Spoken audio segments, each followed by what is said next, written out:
What's up, guys? It's John Dominique, the Soul Proponent. As you can see, I'm over here making deliveries. I want to talk about the Trinity today because for the past week or so, I've been on this forum and I proposed a question about the Trinity, and nobody's really came up with any good answers, and it doesn't seem like anybody really cares. They just kind of continue to believe what they believe. People think I'm trying to attack Christianity. I'm not. Just these questions that I'm asking and what I'm proposing are just ways to look a little deeper as to what we're believing and why we're believing the things that we are, even when we know they're wrong. So the question is, in Christianity, you have this idea of the Trinity, and this is God. The only problem is that, the Trinity excludes the soul.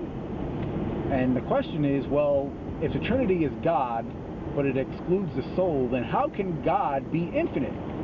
Is this really God? That's the question.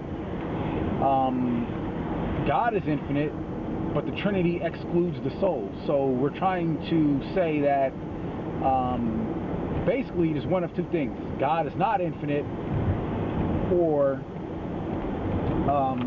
this is not really God.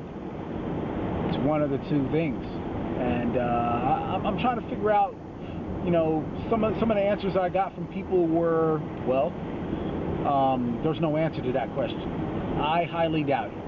In my opinion, there is an answer, but the answer is not what they want to hear. And to me, the answer is that Christianity, the traditional interpretation, is actually perpetuating this idea of separation from God. And it's a way to increase, to promote, to encourage, and to perpetuate separation from God. And most people don't know this is a problem because it's very unconscious and nobody really offers any alternative solutions.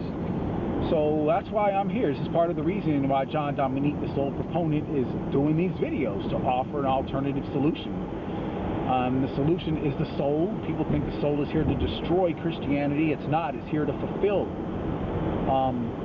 It's just not the way you think it's going to be done, because the traditional interpretations and the way that we want it to be done, the conventional ways of interpreting the scriptures, they just don't work.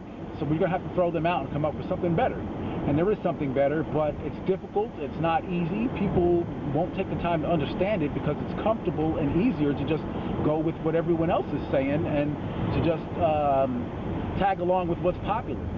This version and this interpretation, the traditional version of Christianity, has been very popular, and that's the reason why it stays around so long, even though we know it's not the truth. I mean, we know there's some truth to it, but we know that there's still something not quite right with it. And something that's not quite right with it is that it's not literal. It's really a parable about the soul. The story of Jesus is a story about the soul. So it's John Dominique, the Soul Proponent. Please like my video, leave comments, give me some feedback, and let me know what your opinion is, what your answer is to this question about the Trinity. Is God the Trinity? And if God is the Trinity, how can the Trinity exclude the soul if God is infinite? John Dominique, the Soul Proponent. Peace.